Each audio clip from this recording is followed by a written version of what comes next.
एक बार एक बहुत बड़ा नेता एक साधु के छोटे से आश्रम में गया। वह साधु के बारे में बहुत सुना था, तो उसके मन में आया कि मैं एक बार जा करके देखता हूँ कि लोग उसकी इतनी तारीफ क्यों करते हैं। जब वह उस आश्रम में गया तो वहाँ पर एक छोटा सा कमरा था जहाँ पर एक कालीन बिछा हुआ था। वहाँ पर कुछ लोग नीचे बैठे हुए थे और साधु जी सामने बैठे हुए थे। कुछ सवाल जवाब चल रहा था। वह नेता उस आश्रम में आया और उस नेता के साथ में 4 बॉडीगार्ड भी थे और उसकी यह आदत थी कि जहाँ पर भी वह जाता था लोग अपनी जगह से खड़े हो जाते थे और उसकी तरफ देखते, हाथ जोड़ते और सर झुकाते थे। लेकिन यहाँ पर ऐसा कुछ भी नहीं हुआ। साधु व्यस्त होने के कारण उसकी तरफ देखा तक नहीं। नेता को लगा कि यह मेरी बेइज्जती है और वह इस बात से गुस्सा हो गया। नेता ने थोड़ा गुस्से से साधु की बात को बीच में काटते हुए कहा कि मैं आपसे कुछ कहना चाहता हूँ। साधु ने उसकी तरफ देखा और बोला, आप थोड़ी देर रुकिए, पहले मैं इनके सवाल का जवाब दे दूं, उसके बाद मैं आपसे बात करता हूँ। तब तक आप अगर चाहे तो आप बैठ सकते हैं। बस साधु को इतना कहने की ही देरी थी। नेता का चेहरा गुस्से से लाल हो गया और फिर उसने अपना सारा गुस्सा उस साधु पर निकाल दिया। अभी तक वह नेता बहुत तमीज से आप करके बात कर रहा था, लेकिन अब वह तू तड़ाक पर उतर आया। नेता ने उस साधु को कहा, तुझे पता भी है मैं कौन हूँ और तू किससे बात कर रहा है? साधु ने उसकी तरफ देखा और कहा, मुझे इससे कोई फर्क नहीं पड़ता है कि आप कौन हैं, लेकिन आप जो कोई भी है, अगर आप चाहते हैं कि मैं आपके सवाल का जवाब दूं या आपसे बात करूं तो आपको कुछ देर रुकना होगा। और साधु की यह कहते हैं नेता गुस्से से पागल हो गया और वही सबके सामने चीखने चिल्लाने लग गया। अब मैं तुझे तेरी असली औकात दिखाऊंगा। तूने मुझसे पंगा ले करके ठीक नहीं किया। तुझे पता भी है मैं तेरे बारे में क्या सोचता हूँ। साधु ने फिर से नेता की तरफ देखा और बड़े ही प्रेम से कहा कि मुझे इससे कोई फर्क नहीं पड़ता कि आप मेरे बारे में क्या सोचते हैं। आप जो चाहे वह मेरे बारे में सोच सकते हैं। फिर नेता ने उससे कहा कि तू सुनना चाहता है या नहीं, लेकिन मैं तुझे यही सब के सामने बताऊंगा कि मैं तेरे बारे में क्या सोचता हूँ। तू कोई साधु नहीं है, तू एक बहुत ही घटिया इंसान है।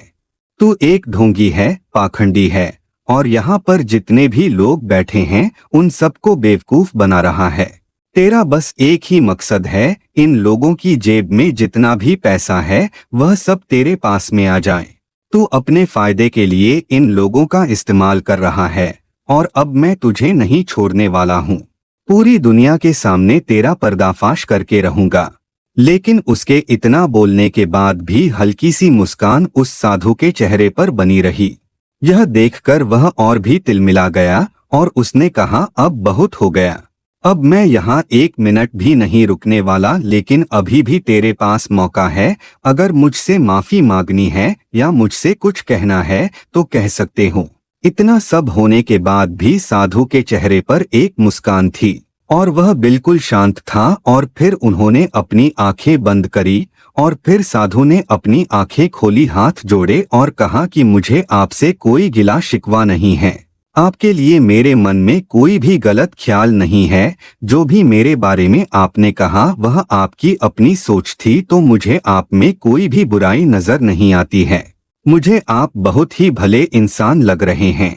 और साधु के इतना कहते ही नेताजी का दिमाग 7वें आसमान पर पहुंच गया। उसके चेहरे पर एक अजीब सी खुशी थी, क्योंकि उस साधु ने वही कहा जो बाकी सब लोग उस नेता को कहते हैं। और वह खुशी खुशी उस आश्रम से अपने घर की तरफ चला गया और जाकर के अपने पिताजी के साथ में बैठ गया। उसके पिताजी ध्यान में थे।